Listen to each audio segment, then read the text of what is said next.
Hey guys, welcome. This is Nancy Slater, and I am the full-time graphic design faculty at MCC. And I'm going to spend just a couple of minutes going over what graphic design is, so you have a little bit of a better idea as we get into the class what you have to look forward to. To begin with, in the class we spend the first week or two just defining graphic design. What it is, what the intent is, what kind of projects you get involved in, what kind of career opportunities there are available to you. In this particular PowerPoint, we do also look at some student projects, and then we talk a little bit about program specifics as well. In terms of what is graphic design, first of all, it's a visual language. It's like putting pictures to words. And you'll see that in our environment today, in our culture today, that's pretty much the way it is and the way of the future. Any kind of a story or opinion, any kind of a newspaper, everything that you see today has images attached to text. And that's what we do. We combine design, layout, graphics, which would be images like photography, photographs or illustrations, graphs and charts and so forth. And then text, we design it, lay it out, and visually communicate a message. One thing that's important to know is that graphic design is always message driven. There's always something that you're attempting to communicate. Maybe your own message in terms of maybe advertising your own freelance career. It could be a message in terms of promoting a particular political candidate. It could be an academic message, but again, it's always message driven. You're always trying to communicate something better, and it's always audience based. You always have a target audience, and target audiences differ. I have 4 children, and all 4 of them are very different, and if I were designing a communication to go specifically to them, to encourage them to do something, then I would use different visuals, different vernacular. My daughter 1 is an attorney. Daughter 2 is a child advocacy specialist. Son 3 is in manufacturing, works as a materials management controller. And then my 4th son works in excavating, is taking over his dad's excavating business.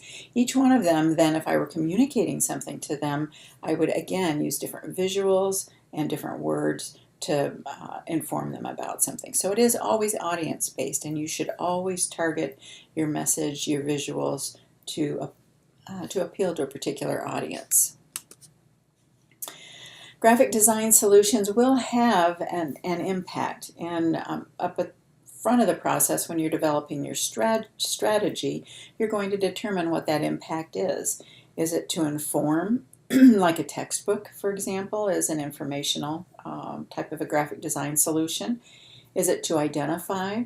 For example, creating a logo for somebody like Nike or Burger King or Saks Fifth Avenue. The identity or the identifying logo and branding are intended to help us understand who the company is, what they do, what their purpose is, and so forth.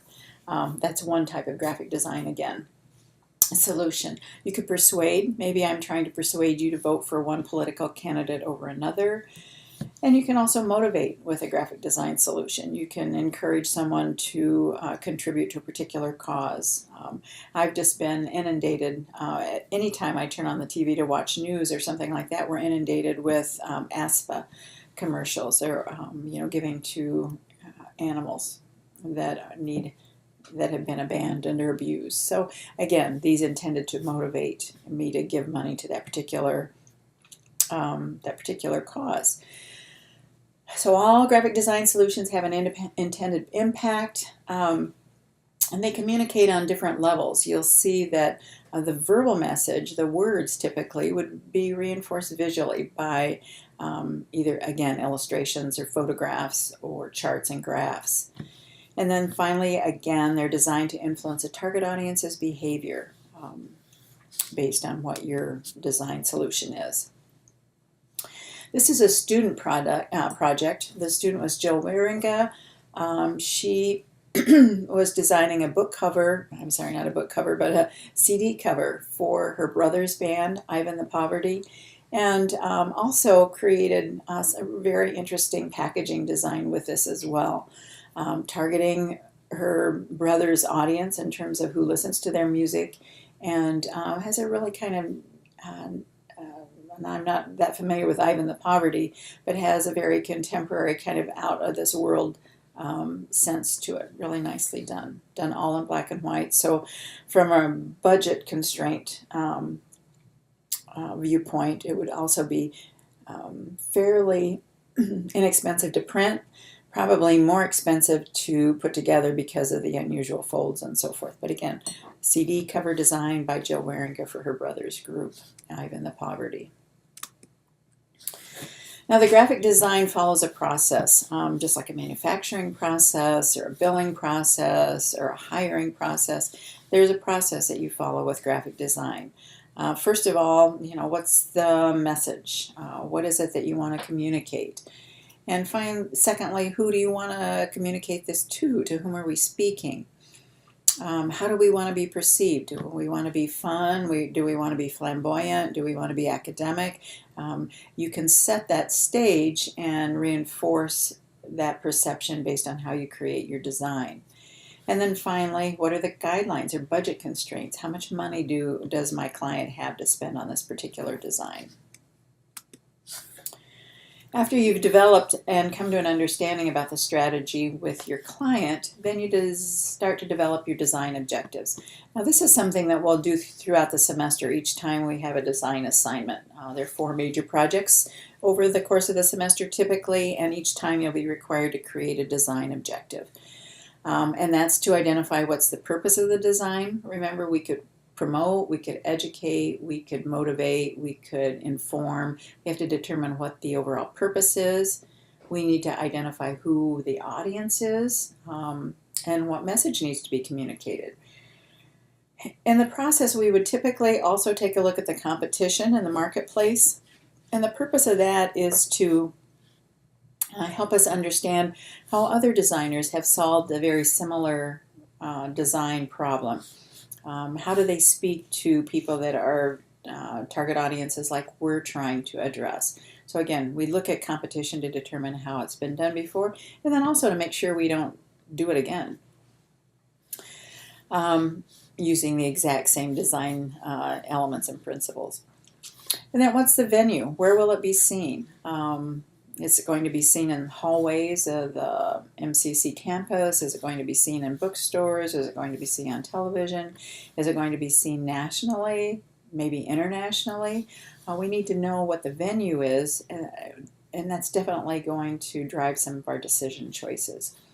In what voice? Again, we mentioned, do we want to be considered flamboyant, academic, businesslike? What is the perception that we want our clients' audience to walk away with?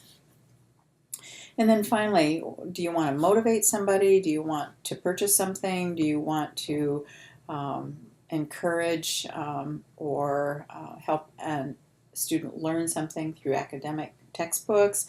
What kind of a response is desired from your audience? And you want to make sure that you develop your design to accomplish that. Design objectives. After you've established the objectives, then you're going to develop a concept. And that's the underlying idea for how you're going to design a particular piece. It is the reason why you select the color, the text, the imagery, any shapes or lines, textures that you're developing in a design. Although as newbie designers, typically we're going to pick something because we think it's cool. I like that typeface. I like the look of the typeface. That's one of my favorite colors. I really like this photograph.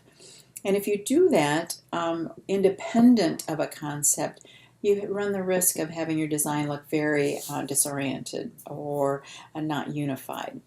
Concept, again, pulls your entire design decision process together and gives you a foundation for making your choices. Concept could be, I want to design like they did in 1940, or it could be something like outer space, or it could be, any number of different ways to develop concepts. But you really do need to have a concept in order to make those selections for design elements. Thumbnail sketches. A lot of students like to go directly to the computer. The difficulty with going directly to the computer is that you don't take the time to work out or think out the issues with some of your design solution possibilities. So I always recommend and require thumbnail sketches. It's kind of like a visual brainstorming process, how you're going to do the layout, maybe even thumbnail some different concepts. Again, another step in the graphic design process. This is another CD cover design. This is by Validia Sanchez. And she was targeting a country audience for the artist Johnny Cash. And with this particular design, she was also communicating much of what was to be in that particular CD, what music was involved with Johnny Cash. And you can see that through the kind of the jailhouse look to it, the bars and looking out over an open road, the brick wall kind of look to the background. So again, being very targeted in communicating to her audience what that CD was going to be about and who the artist was. Here's another CD cover design. This is for a CD by Weird Al Yankovic, and if any of you are familiar with him, you'll see that that's kind of a Weird Al design aesthetic. This was done by a previous student, Dean Langdon. Again, nicely done with colors, good type selection, interesting layout, and communicates to the audience that would be listening to Weird Al. Now, in terms of who you're going to be or what you're going to be designing for, there are a number of different applications that you can design for. First would be print, and we do most of our designs for print in this particular class. But print would involve designing for posters, logos, visual identity systems, like, again, it could be a visual identity system is something like a logo, envelope, business card, letterhead, maybe some packaging design, book jackets and magazine covers, packaging design, and CD cover design, all under the print area, and still very relevant in graphic design today. Some other places that you might work on graphic designs for other applications would be for the web. Be a web page, web ad, web magazine, a variety of different opportunities with the web, film and television, the theater, handheld devices like mobile phones, laptops, tablets. So again, all of these relevant graphic design applications. The program here at MCC, it's continuously evolving. It's involving too, but it is evolving. I just recently created some changes to the program whereby now there's more web work involved. So we focus in our introductory 120 class on web work, but this 210 class works with web design. You're also working with some web development classes like HTML 1 and 2. Holy moly, sorry, that's my dog. I'm going to try and pause this recording so you're not subjected to their barking. Somebody is coming in. I'll be right back. All right, guys, where were we before we were so rudely interrupted from my dogs? I think we were all the way through this. And I think that we were here in terms of the program is continuously evolving, and as I mentioned, I've established a new requirement for the degree and included more web design classes, HTML 1, and I think as an alternative or as an elective HTML2, along with some other software classes to help you get better prepared to do web design as well as graphic design. Partnerships, we partner with other academic institutions. We have an articulation with Kendall College of Art and Design currently. We're looking to expand that to a couple of other local colleges. We have also partnered with other departments. We have Global Awareness Festival that we typically do a poster design for, and numerous others over the years that we continue to try to develop and partnerships. An advisory council is made up of people in industry that can give us recommendations for our program, and we typically have 5 to 7 people on our advisory council, either current graphic designers that work for an organization. A lot of them this time are freelance graphic designers, but again, an advisory council are people that are familiar with the discipline that can give us recommendations for our program, and we do try to entertain and keep that advisory council current. This is an example of one of the partnerships that happened a couple of years ago. This was by a student by the name of Jason Bowler, and it was his response to a design assignment to create. We were given just a sheaf of Word documents and Word papers done in Word, and to develop a student lab manual for one of the electronics courses. And again, this is what he developed based on the information. And again, I can't stress enough that the creativity that was involved in this, in that he took just a stack of Word documents given to us by one of the electronics instructors and created a really nice layout for their students to work with. And I don't even think he was the winner. I think this one was perhaps a runner-up. But again, outstanding layout and design work by Jason for one of our departments on campus.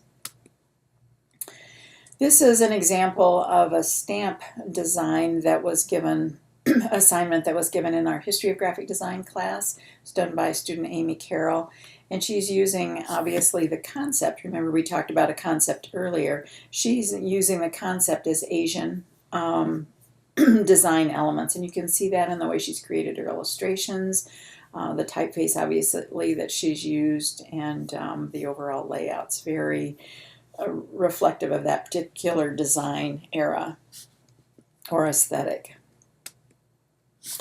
This is a different student's response to that same design, and oh my goodness, that was in 2006. Who knew? Time flies, right? And he had done this in the retro design aesthetic. And again, you can see how based on the colors that he used, the layout, the overall shapes and imagery that he used are very reflective of something that would be considered a retro design aesthetic. And then he went one step further and put it in a magazine layout to communicate what the design assignment was and what the retro look is about. Okay. Student response, Kyle Zettner, to an assignment for History of Graphic Design. Outlook for graphic designers, again, it's very competitive. We have numerous schools in the area that offer a graphic design based curriculum, from the Career Tech Center to Baker College to Kendall College of Art and Design to Ferris, as well as Grand Valley, as well as Western. So there are a number of different colleges in the area that offer graphic design programs, so it's a very competitive field. Although not only competitive, but it is also continually utilized in a variety of different areas. Whether you work for a company, whether you do freelance work, whether you work for and design academic layouts or poster designs or designs for the web. There's continued utilization of graphic designers in all areas. Again, you can work freelance.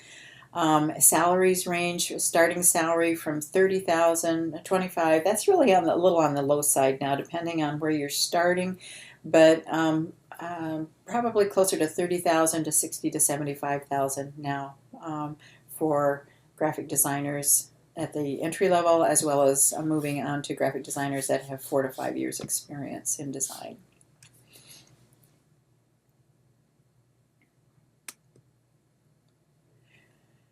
And that's it. So hopefully that will give you an overview of graphic design and some of the projects that we work on here at MCC. And if I can be of any assistance or answer any questions, please feel free to get in touch with me.